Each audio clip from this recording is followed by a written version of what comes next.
Namaste. Welcome to KYG Kaivalya Yoga Gurukulam. Thank you for taking time to watch this vlog. Kaivalya Yoga Gurukulam, the word Gurukulam means Kulam is school, Guru is a teacher, and where you live with the Guru and learn. The one and only Guru that inspires us at this Gurukulam, the one and only whose teachings form the basis of everything we share in this Gurukulam or via the portals of this Gurukulam, is Bhagwan Sri Sathya Sai Baba. His life and his teachings are the only one from which I base my learning and we make our offerings from. And why do I choose today to share this thought? Is because today is October 20th. 81 years ago, 1940, October 20th, was when a little boy, 14 years of age, came back from school, threw his books, and said, "I'm done with school. I am no longer your Sathya," he said. "I am Sai. I am Sai Baba." It fascinates me every time to contemplate on that moment. Many of us perhaps think that, okay, it's just one day, this is when he declared, and we move on. But let's hold that thought for a second. Let's bring that moment into focus when a young boy finds his mission in life. To me, a story of an avatar, an incarnation of a guru, is for us to emulate those stories, for us to see how we can imbibe those stories into our lives, how we can fashion our lives after them. So the one side of the story is, of course, you can always say he knew what he was doing, so he declared and he went from there and he never looked back and so on. But I like to look at the human side of things.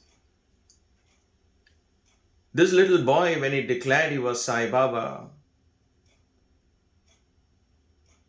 didn't stop after that. He never looked back after that. And why is that so? And how was that so? Did his parents pat him on his back? Did the villagers acclaim him right away? I don't think so. It wasn't so. They thought he was possessed and so on. And it went from one thing to the other. Constant trials, constant tribulations, tremendous hard work, day after day, hour after hour. There are letters from that moment on he has written to his brothers, to his family, and as he was setting up the ashram, there are letters that are published. I urge some of you all to read it because it brings to light how he worked very hard with every penny that was given to him at that time to build foundations of his ashram. Even much, much later, 40 years later, when we joined, 79, 80 in Puttaparthi in his college, I saw that same enthusiasm, the same fervor, the same unending focus and determination and disciplined lifestyle that was needed and which he had in abundance to fulfill the mission that he set out to.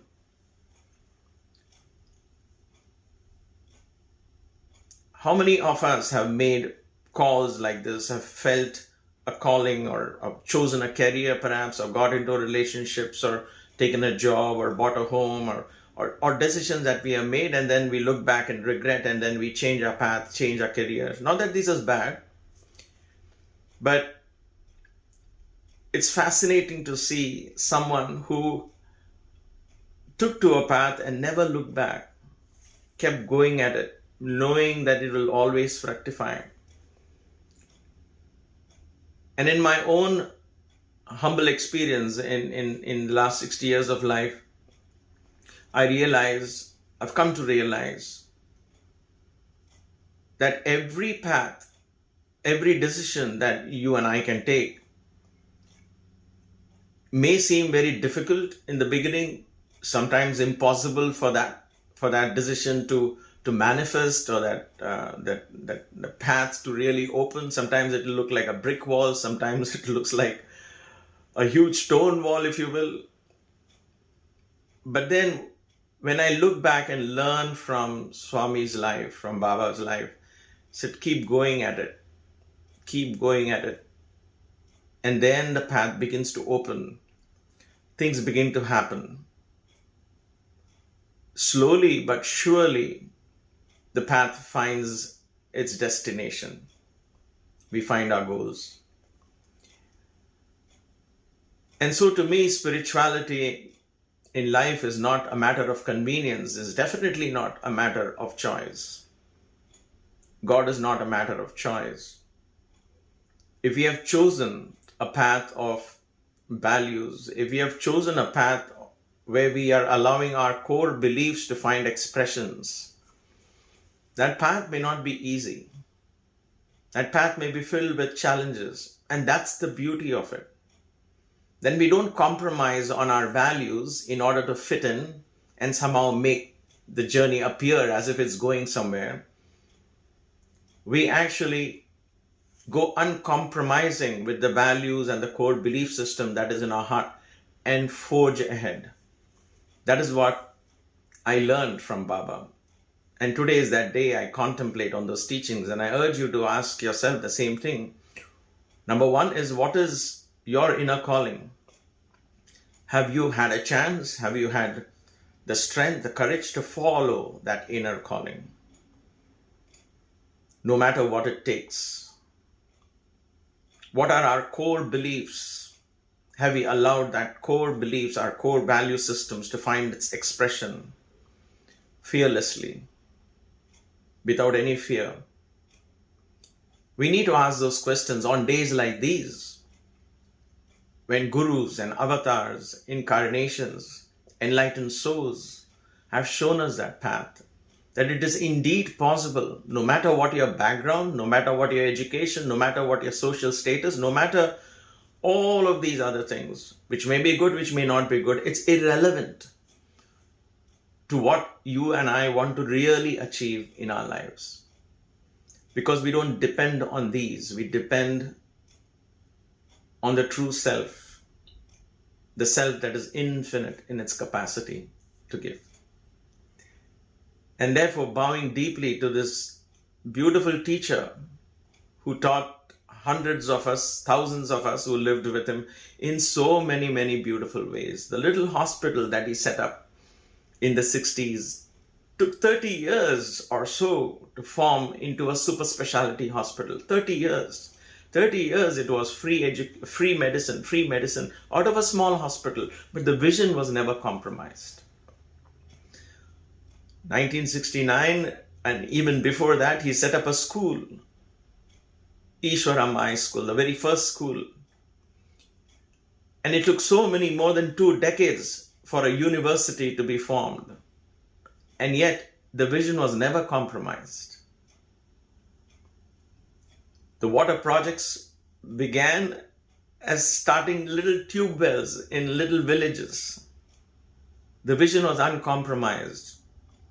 For 20-25 years, when it became a multi-million-dollar water project for the entire rural community surrounding Puttaparthi, where millions of people got water. To me, that is what inspires me when I think of Sai Baba, his life, his teachings. Never give up on what you have taken. You don't have to be blindfolded, but we have to be patient. We don't have to get frustrated, but we have to learn the beauty, the joy, the strength that lies with perseverance. Shraddha, Saburi. Believe in yourself and work hard with that belief. That is the teaching, that is the thought in my mind today, and I wanted to share that with you all. Stay blessed, stay inspired. Thank you for being part of this wonderful KYG family. Namaste.